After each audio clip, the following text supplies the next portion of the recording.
Apakah hidup kita sudah ditentukan? Apakah setiap langkah, luka, dan cinta yang datang hanyalah bagian dari skenario yang tak bisa kita ubah? Atau mungkin kita hanya sedang mencari alasan untuk membenarkan kesalahan, untuk berdamai dengan keterlambatan, untuk menerima rasa kalah? Malam ini, mari kita bertanya bersama, apakah takdir itu nyata? Atau kita hanya mengarang alasan agar hidup terasa lebih ringan? Sejak zaman kuno, manusia selalu bertanya, apakah hidup ini dikendalikan kekuatan tak terlihat? Bangsa Yunani menyebutnya Moira, Dewi Takdir. Islam menyebutnya Qadar. Nasrani menyebutnya rencana Tuhan. Ateis menyebutnya kebetulan. Di tengah semua itu, kita berdiri, rapuh, kecil, bertanya, apakah aku membuat pilihan atau hanya mengikuti jalan yang telah ditentukan? Ketika gagal, kita berkata, mungkin ini takdir. Saat kehilangan, kita berbisik, mungkin ini jalan terbaik. Tapi benarkah? Atau sebenarnya kita sedang bersembunyi dari tanggung jawab? Filsuf Jean-Paul Sartre menolak takdir. Baginya, manusia bebas. Dan karena bebas, kita bertanggung jawab atas semua pilihan kita. Tak ada takdir selain yang kita ciptakan sendiri, katanya. Mungkin, takdir hanyalah cara halus kita menolak realitas.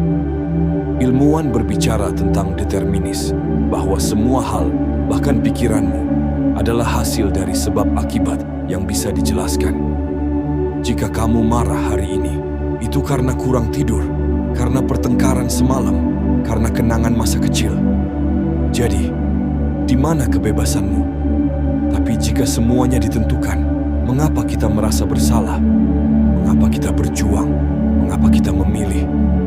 Kebebasan mungkin semu, tapi rasa memilikinya nyata. Manusia ingin kontrol, tapi hidup tak bisa dikendalikan. Maka kita ciptakan kata takdir. Bukan untuk menjelaskan, tapi untuk menerima. Bukan untuk memahami, tapi untuk tetap waras. Viktor Frankl berkata, bahkan di kamp Nazi, ia masih bisa memilih sikapnya terhadap penderitaan.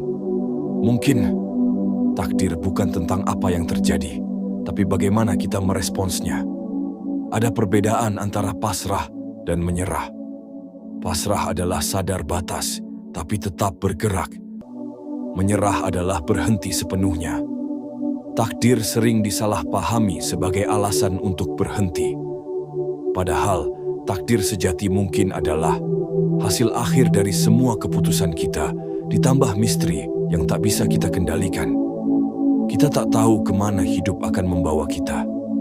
Tapi kita tahu, setiap langkah hari ini adalah bagian dari takdir esok. Jika takdir itu nyata, maka ia sedang ditulis oleh pikiran, kata, dan tindakan kita. Jika takdir hanya ilusi, maka kita adalah pengarangnya. Jadi, berhentilah bertanya apakah takdir itu nyata. Mulailah bertanya, apakah aku sedang hidup dengan sadar atau hanya ikut alur tanpa bertanya?